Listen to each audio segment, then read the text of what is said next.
में आई हुई थी और वहां 100 में से 40% हमारी महिलाएं, हमारी बहनें थी उस आंदोलन में। उन बहनों के साथ जिस तरह से लाठी चार्ज और उनके साथ आपने जो वीडियो देखा होगा, उन बहनों के जो लाठियां मारी जा रही है, साथियों या तो वो दोगले की औलाद होगा, अन्यथा इस देश के जो युवा पीढ़ी जो अपने हक और अधिकार के लिए लड़ रही है, उनके ऊपर इस तरह से दमनकारी नीति पुलिस नहीं अपना सकती। कुछ जिंदा लोग भी पुलिस के वहां पर आए थे। उन्होंने जो दिल्ली के अंदर सब इंस्पेक्टर थे, एक साथी उत्तराखंड से आया था, उन्होंने इस्तीफा दे दिया था कि हमारी आने वाली युवा पीढ़ी के लिए हम इस दमनकारी नीति नहीं अपनाएंगे। साथियों, मैं कहना चाहता हूं, पुलिस में और फौज में हमारे ही भाई बंधु जाते हैं, लेकिन वो नौकरी लगने के बाद में वो गुलाम बन जाते हैं। जिस तरह से अंग्रेज फौज बाहर से नहीं लाए थे, यही के लोग अंग्रेजों के आदेश मानते थे। इसीलिए मैं कहना चाहता हूं, पुलिस के कर्मचारियों से या मीडिया के लोग खड़े हैं, पुलिस इंटेलिजेंस के लोग खड़े हैं, आप अन्याय के खिलाफ खुलकर बोलो। मैं कहना चाहता हूं, भगत सिंह ने एक बात कही थी, अगर अन्याय के खिलाफ अगर आप नहीं बोल रहे हो तो आप भी उस अन्याय में शामिल हो। आप सरकारें आती रहती है, सरकारें जाती रहती है, लेकिन आपकी नौकरी वही रहेगी। इसीलिए आप अपने बच्चों पर यह दमनकारी नीति ना अपनाओ। साथियों, आए दिन पेपर लीक हो रहे हैं। मैं ये नहीं कह रहा सरकारें के कोई सी भी हो, पेपर लीक हो रहे हैं। ये आंदोलन इसीलिए हो रहा है कि इस व्यवस्था में परिवर्तन होना चाहिए, कि इसीलिए आंदोलन हो रहा है।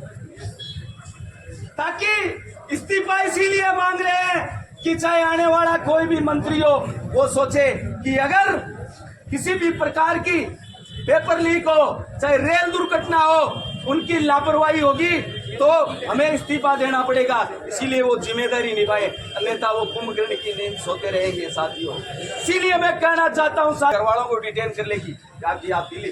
ये लोकतंत्र की हत्या है। साथियों, क्या दिल्ली जाना? दिल्ली जा नहीं सकते, उनके बाप की बापती है क्या दिल्ली है? लेकिन दिल्ली नहीं जा सकते आप। देखो, इससे बड़ी तानाशाही क्या होगी साथियों, कि एक तरह से इस देश के अंदर आपातकालीन इमरजेंसी लगी हुई है, आपातकालीन इमरजेंसी, कि आप बोल नहीं सकते। जब किसान आंदोलन हुआ था तो उनको कहा था ये तो खालिस्तानी है। आज बच्चे आंदोलन कर रहे हैं तो ये कह रहे हैं कि ये तो पहाड़ी के टट्टू है, ये कॉकरोच है। देखिए, इस देश की जो युवा पीढ़ी है, आप पूरे विश्व के अंदर देख लो, एक हिंदुस्तान एक ऐसा देश है उसमें 60% यूथ है। हिंदुस्तान एक ऐसा देश है जिसमें 60% यूथ है। और जो नौजवान शिक्षा के खातिर, जिनका बेटा एक डॉक्टर बन रहा है, जिनका एक बेटा देश के रक्षा कर रहा है, उनको खालिस्तानी बता रहे हैं, उनको कॉकरोच बता रहे हैं। इसीलिए साथियों, ये लोग हमें जाति के नाम पर बांटने का काम करते हैं, ये हमें धर्म के नाम पर बांटने का काम करते हैं, हमें राजनीतिक पार्टियों में बांटने का काम करते हैं, ताकि ये जो सोशल वर्कर, किसान कमेरा मजदूर वर्ग के जो बच्चे हैं वो संगठित ना हो और इनकी ताकत बढ़ी रहे। इसीलिए साथियों, हमें तमाम राजनीतिक पार्टियों को छोड़ करके, जाति और धर्म से ऊपर उठ करके, जो हमारे भाई आज पूरे देश के अंदर ऐसा कोई राज्य नहीं है, ऐसा कोई जिला हेडक्वार्टर नहीं है, ऐसी कोई तहसील नहीं है जहां पर जो पढ़ने वाले शिक्षक, पढ़ने वाले छात्रों के अभिभावक पर मुकदमा लगे।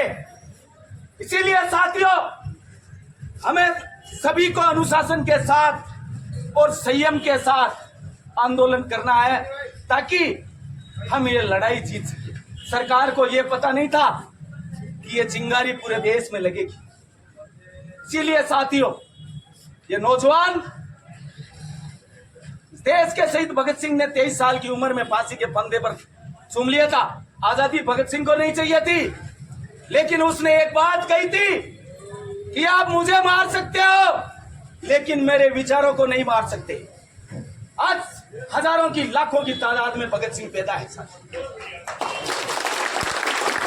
इसलिए साथियों मैं कुछ नारा लगाऊंगा, जोश मुट्ठी बंद और पूरे जोश के साथ, इनकलाब जिंदाबाद, इनकलाब जिंदाबाद, इनकलाब जिंदाबाद, छत्र एकता जिंदाबाद, छत्र एकता जिंदाबाद, इनकलाब जिंदाबाद, हक की लड़ाई जिंदाबाद, हक की लड़ाई जिंदाबाद,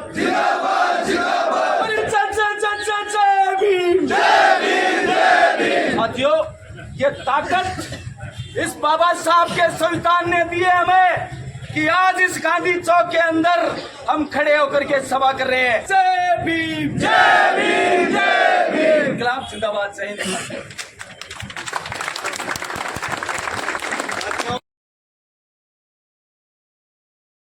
तो मांगा है, उनकी जवाबदेही तो तय होनी चाहिए ना। इस प्रकार वो अपनी दमनकारी नीति अपना रही है। जो मोदी राज है वो अपना दमनकारी नीति अपना रहा है छात्रों पर। जो निहत्थे छात्र शांतिपूर्ण प्रदर्शन करे थे उस पर दिल्ली पुलिस के जो गुंडे उनके द्वारा लाठीचार्ज किया गया, उनके कई साथियों के सिर फोड़ दिए गए और छात्राओं पर पुलिस अधिकारियों द्वारा जो पुलिसकर्मी है उनमें छात्रों को लाठीचार्ज किया, छात्रों पे थप्पड़ मारे गए। वो किस लिए मारे गए? उनका क्या दोष था? एक शांतिपूर्ण प्रदर्शन ही तो कर रहे थे, अपना एक अधिकारी तो मांग रहे थे। शिक्षा हमारा मौलिक अधिकार है, इससे हम आप कैसे छीन सकते हो? लेकर ही रहेंगे। साथियों अपने बीच किसान सभा से गोदारा जी हैं, तेजपाल जी गोदारा, बुल्डाकिया के पूर्व सरपंच एडवोकेट गंगाधर जी व नौजवान सभा के जिलाध्यक्ष साथी दीनदयाल गुलेरिया अपने बीच हैं। उनसे मैं निवेदन करूंगा अभी मंच पे आए। अब मैं राम कुमार जी मेघवाल से निवेदन करूंगा कि वो आए और अपनी बात रखें।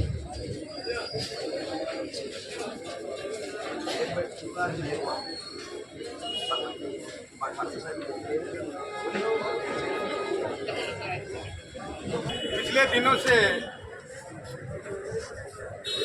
जो दिल्ली के अंदर हमारे बच्चे अपना भविष्य बचाने के लिए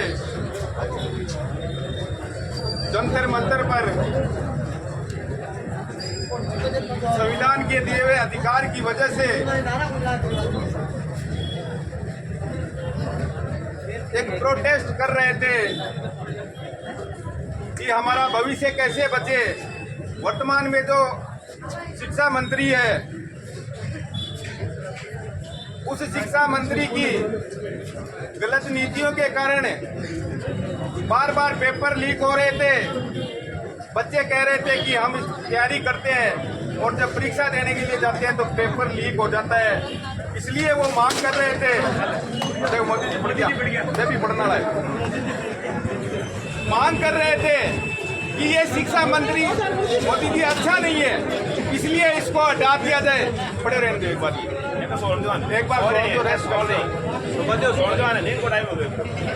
तो वो मांग कर रहे थे कि सरकार आपका शिक्षा मंत्री अच्छा नहीं है, इसको नीतियां आती नहीं है, ये बच्चों के भविष्य के साथ खिलवाड़ कर रहा है, इसलिए इसको इस्तीफा देना चाहिए या आप इसका इस्तीफा दे दो। शांतिपूर्ण तरीके से प्रोटेस्ट कर रहे थे और ये हर धर्मी सरकार जिसने बच्चों के ऊपर लाठियां चलवाई, वो बच्चे कितने साल के थे? 13 साल, 14 साल, 15 साल, 16 साल। और उस प्रोटेस्ट को देखते हुए छोटे छोटे बच्चे अपने घरों से निकल करके आए कि हम पढ़ते किस लिए। अगर हमारे पेपर लीक होते रहे तो हमारी पढ़ाई बेकार है, इसलिए अपना भविष्य बचाने के लिए वो जंतर मंतर पर पहुंचे, पूरे देश के बच्चे पहुंचे। और इस सरकार ने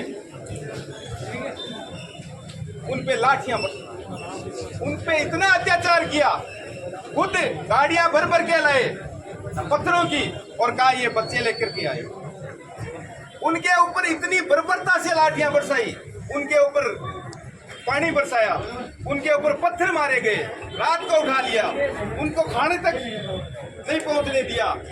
और जब बच्चे जंतर मंतर पे गए तो सरकार कहती है ये तो उपद्रवी है, देशद्रोही है। अरे मैं आपसे कहना चाहता हूं, जब किसान अपने हक की बात मानता है तो आप उसको परजीवी घोषित कर देते हो, पाकिस्तानी घोषित कर देते हो। जब मजदूर अपने हक की बात करता है तो आप उसको आतंकवादी घोषित कर देते हो।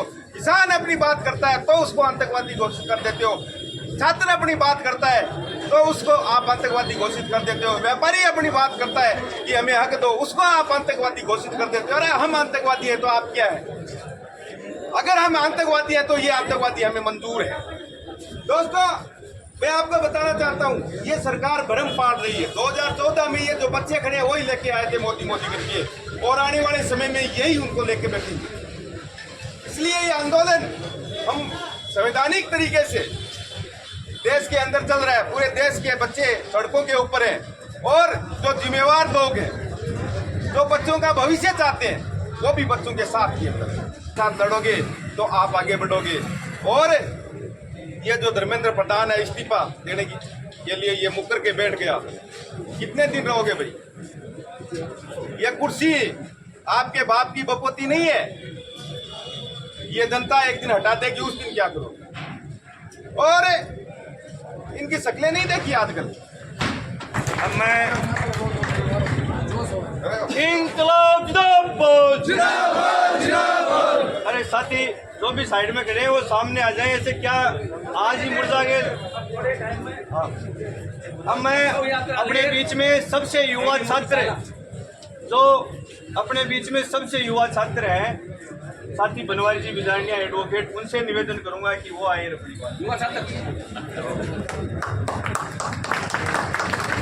भाइयों, आप सबको सभी वक्ताओं ने बता दिया होगा, और भाई ओम जी ने मुझे युवा छात्र के रूप में जो उपाधि दी है, निश्चित रूप से मैं युवा हूं, इस पे कोई दो राय नहीं है। क्यों? मैं इन छात्रों के साथ खड़ा हूं, इनके साथ खड़ा होने पर ही मैं अपने आप को युवा समझने लग गया था। ये जो आंदोलन है ये छोटा आंदोलन नहीं है, ये कोई अपना भविष्य है, अपने बच्चों का भविष्य है। आज मेरे भी बच्चे पढ़ाई कर रहे हैं, मैं उनका भविष्य अंधकार में नहीं गिरना चाहता। नीट के पेपर लीक हो गए, कभी किसी चीज के पेपर लीक हो गए, कभी किसी के पेपर लीक हो गए, और जब लीक होते हैं, हमारे बच्चे जब परीक्षा देने जाते हैं तो एक तो वो गवर्नमेंट उनको लीक करवाती है, दूसरा अपने ही बच्चों को उनको जेल में डाला जाता है। ये कहाँ का न्याय है? ये न्याय है क्या? तो फिर ये बच्चे इसलिए आंदोलन कर रहे हैं, इनके साथ जाती है। आज नीट जैसी परीक्षा, क्या आपको पता है नीट पेपर किस लिए होता है? इससे डॉक्टर बनते हैं, और डॉक्टर आपको ही देखना हार्ट देखना। गवर्नमेंट को हार्ट चेक करवा लागे, मोदी जी की हार्ट की बीपी हाई होगी, और ई वजू बने रात में 12-12 1 के बजे तक बोलना पड़ गए। तीन शासन के द्वारा जो जंतर मंतर पर छात्राओं के साथ बर्बरता की गई थी, इसको आज अपने को बताने की जरूरत नहीं है जनता को। क्यों? क्योंकि आज मीडिया के जरिए, मीडिया तो हो सकती है मोदी मीडिया हो, मगर मोबाइलों के इलेक्ट्रॉनिक मीडिया के तहत सब देख रहे हैं क्या अत्याचार किया गया है। साथियों, मैं आपको एक और बात बताना चाहता हूँ, इनके साथ जो अत्याचार किया गया ना, वो गिन गिन कर बदला लिया जाएगा, इसमें भी कोई दो राय नहीं है। धर्मेंद्र प्रधान अगर इतना इंटेलिजेंट होता, शिक्षा मंत्री के लायक होता, तो वो नीट के पेपर लीक नहीं होते। अगर इस सरकार को लगता है कि धर्मेंद्र प्रधान है वो इंटेलिजेंट है, तो उसको गृह मंत्री बना दो ना, पता चल जाएगा। उसे नीट की फुल फॉर्म के बारे में पता नहीं है। यह हालत है अपने देश के मंत्रियों की। इसीलिए मैं आपको कह रहा हूं, ये छोटा मोटा आंदोलन नहीं है, ये बच्चों के भविष्य का आंदोलन है। देखो, ए भाई जी बेटे आके कोई टाबर है जो पढ़ रहे हो लो, आगे कोई पढ़ रही हो लो आगे पढ़ मेरे बच्चा 3 पढ़ रही है मेरा दिक्कत हुई क्या कटई में कोई पेपर दे कंपटीशन को और जेल में नहीं उठ जाए मास्ता आइयो ई मास्ता मैंने युवा किया है ओम जी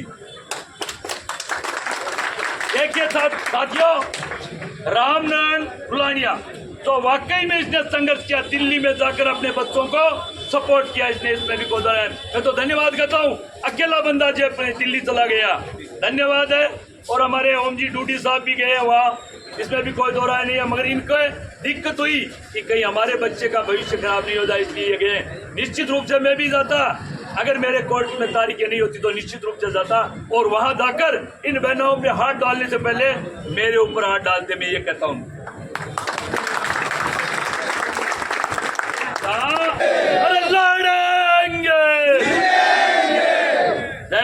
नौजवान सभा के साथी मुकेश टूटी बोलेंगे वह अपने बीच जो कवि विश्वेंद्र हैं अपनी आवाज को जो सुजानगढ़ की आवाज को मजबूत करते रहते हैं वो बोलेंगे उसके बाद अपन बनवार जी दीनदयाल जी गुलेरिया रुलानिया जी की ओम प्रकाश जी जो टीम ने जो सुजला अंचल कभी इन चीजों में ज्यादा ध्यान नहीं देता था बिल्कुल आजकल हर लड़ाई सुजला अंचल से स्टार्ट होने लगी है मैं ज्यादा बात न करके सिर्फ 2 ही बात करूंगा आज जो देश के हालात हैं इस देश की गवर्नमेंट के इंटेलिजेंस के ब्यूरो पत्रकार साथी और सीबीआई का अगर कर्मचारी सुन रहे हैं तो अपनी उस गवर्नमेंट रंगा बिला जो देश में 2 लुटेरे बैठे हैं उन तक आवाज सुना देना जब भी कोई शिक्षा के लिए रोजगार मांगते हैं तो मोदी सरकार और अमित शाह जो रंगा बिल्ला बैठे हैं वो हमें क्या देते हैं हम उनसे नौकरी मांगते हैं वो हमें टांग देते हैं डट के शिक्षा के लिए जाते हैं उन पे लाठी चार्ज होता है एक नीट की भर्ती है उसका इस्तीफा मांग रहे हैं दोनों रंगा बिल्ला चुप बैठे हैं हम उनसे यही निवेदन करते हैं मोदी जहाँ भी जाते हैं मैं वहाँ चाय बनाता मैं वहाँ सैनिक था मैं वहाँ आर्मी में था तो हम मोदी जी से यही बोलते हैं आप इस देश को चाय बनाओ चूतिया नहीं बनाओ शिक्षा और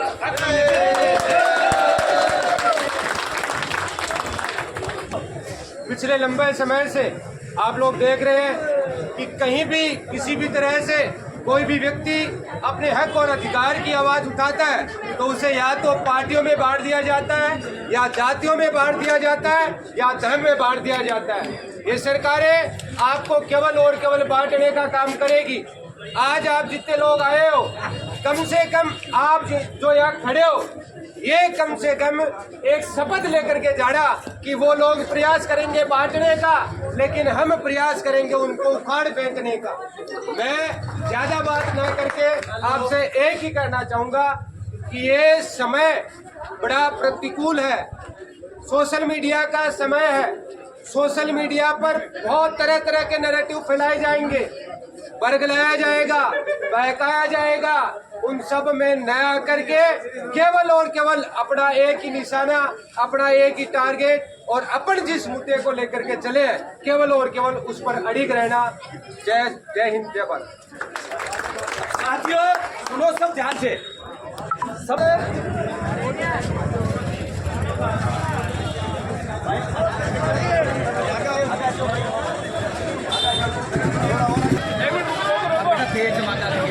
थोड़ी आगे जो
काम है देखो काम है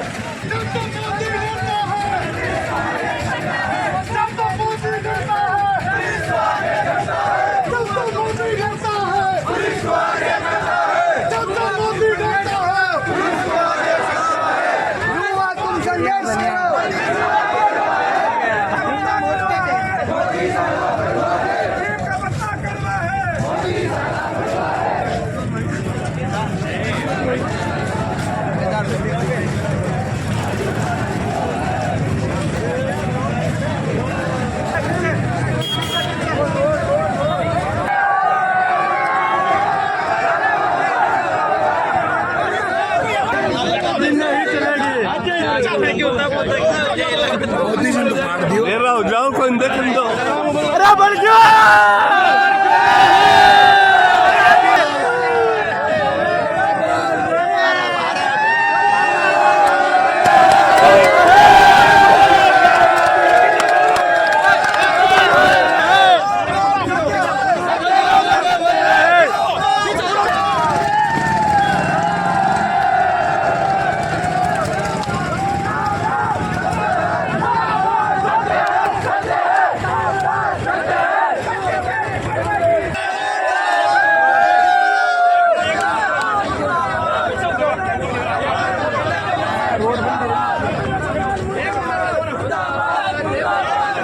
अरे मारी तेरी गुंडा करती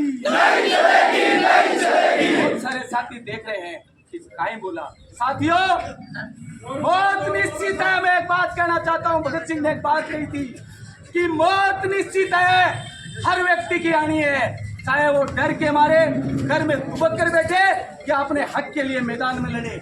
बहुत निश्चित है साथियों, इसलिए हमारी बहनों के, हमारे भाइयों के हक के लिए हम लड़ेंगे और जीतेंगे। इंकलाब जिंदाबाद, जिंदाबाद, जिंदाबाद। मोदी तेरी तानाशाही नहीं चलेगी, नहीं चलेगी। मोदी तेरी तानाशाही नहीं चलेगी, नहीं चलेगी। बोल रे साथी हल्ला बोल, हल्ला बोल, हल्ला बोल। बोल रे साथी हल्ला बोल, हल्ला बोल, हल्ला बोल। मैं भी बोलूं तू भी बोल, हल्ला बोल, हल्ला बोल। मैं भी बोलूं तू भी बोल, हल्ला बोल, हल्ला बोल। बैल बेटियों पर अत्याचार से नहीं करेंगे, नहीं करेंगे। समा मरने को किसका खोपिया, मरने का किसको खोपिया। एक तलवार तुझे झुकना होगा, एक तलवार तुझे झुकना होगा। कर्तन्य बगावत कर ली है, कर्तन्य बगावत कर ली है। साथियों, हमारे बीच में ऐसे प्रकाश टूटी। एक मिनट साथियों, आज का जो प्रोटेस्ट पिछले 26 दिनों से दिल्ली पर जंतर मंतर पर सीजेपी व सोनम वांगचुक व तमाम छात्र संगठनों द्वारा जो किया जा रहा था, उसके समर्थन में SFI student federation of India SFI की सुजानगढ़ इकाई द्वारा जो रखा गया था, उसमें मैं पधारे हुए तमाम साथियों का एसएफआई जिला कमेटी चूरू की ओर से सबका क्रांतिकारी अभिनंदन करता हूं, स्वागत करता हूं। साथियों, ये आंदोलन का एक शुरुआत है, अभी तो आगे आगे और भी पड़ाव अपने को देखने को मिलेंगे। हम दिल्ली नहीं जा सकते तो क्या हुआ, हम यहीं से उन साथियों का हौसला अफजाई करने का काम करेंगे। और तमाम जो जनसंगठन, किसान सभा, जनवादी नौजवान सभा, भीम आर्मी व तमाम जो भी यहाँ संगठन पधारे हैं, उन सभी का मैं तहे दिल से इंकलाब पे धन्यवाद देता हूँ। और आगे भी इस तरह के प्रोटेस्ट, जब तक धर्मेंद्र प्रधान का इस्तीफा नहीं हो जाता, सरकार की जवाबदेही तय नहीं हो जाती, तब तक ये प्रदर्शन यूं ही जारी रहेंगे। हम एडीएम साहब से कहना चाहते हैं से आप ये जो पुलिस का हमला है और बढ़ा ले।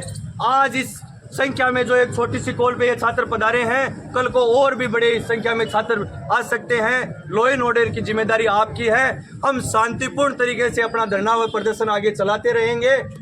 आपसे भी हमें आशा है कि आप भी इस धरने हुए प्रदर्शन जो जब तक धर्मेंद्र प्रधान का इस्तीफा नहीं हो जाता तब तक हमारा साथ देंगे, वह हम इस लड़ाई को जीतेंगे। इंकलाब जिंदाबाद।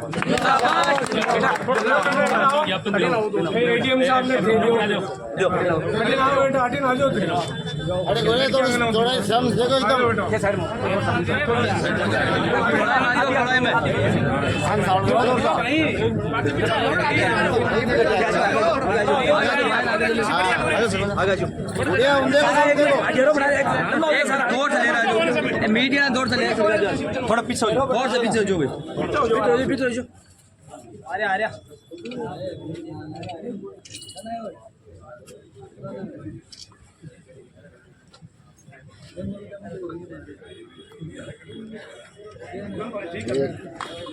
धन्यवाद सर।